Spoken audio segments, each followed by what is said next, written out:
Et si l'esprit de celui qui a ressuscité Jésus d'entre les morts habite en vous, celui qui a ressuscité Christ d'entre les morts rendra aussi la vie à vos corps mortels par son esprit qui habite en vous. Romains 8, 11. Par cette puissance de résurrection par laquelle le Seigneur Jésus lui-même est ressuscité, par cette puissance qui est déversée en nous, nous recevrons finalement un corps nouveau, un corps de résurrection. C'est à cause de cela que l'apôtre Paul prie pour que vous sachiez quelle est l'infinie grandeur de sa puissance, se manifestant avec efficacité par la vertu de sa force. Il l'a déployé en Christ, en le ressuscitant des morts et en le faisant asseoir à sa droite dans les lieux célestes. Éphésiens 1, 19, 20.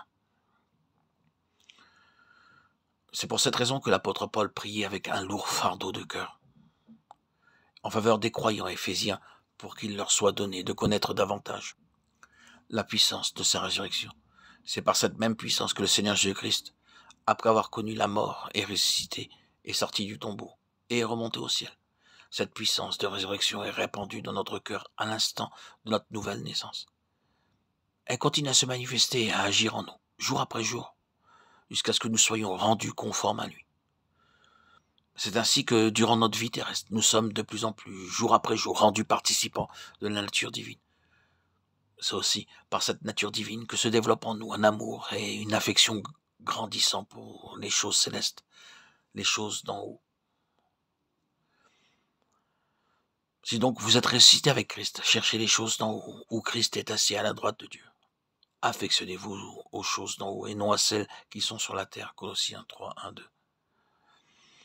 Ainsi, la première étape de notre union et de notre participation à Christ, c'est la réception de la nature divine.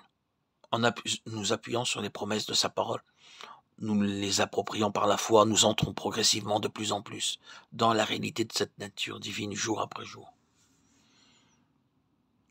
lesquelles nous assurent de sa part les plus grandes et les plus précieuses promesses, afin que par elles, vous deveniez participants de la nature divine, en fuyant la corruption qui existe dans le monde par la convoitise de Pierre 1,4.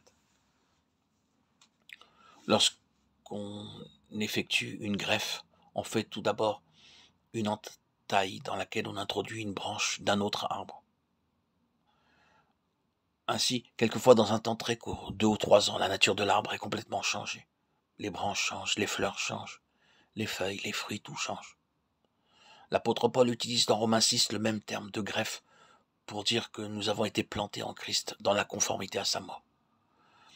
Ainsi, par la puissance de la mort du Seigneur Jésus, nous sommes amenés progressivement, lentement, à mourir totalement en ce qui concerne notre vieille nature.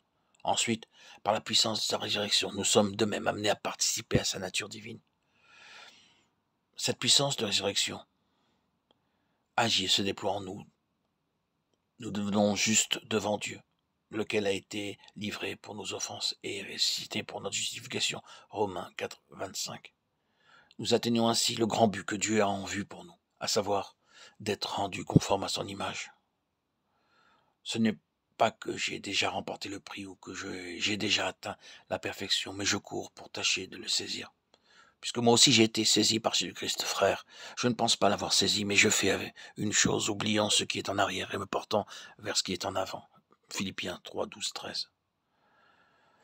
C'est pour cette raison-là que l'apôtre Paul avait un ardent désir de connaître davantage la puissance de sa résurrection et la conformité à sa mort.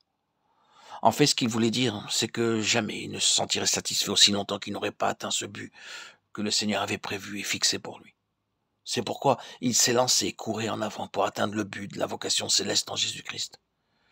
C'est en vue de ce but qu'il désirait connaître et expérimenter une mesure toujours plus profonde de la puissance de sa résurrection. Ayant ce but en vue, l'apôtre était prêt à endurer n'importe quelle épreuve pour parvenir à cette destination. Et c'est par cette même puissance de sa résurrection qu'il nous sera donné, pour finir, un corps nouveau, un corps de résurrection.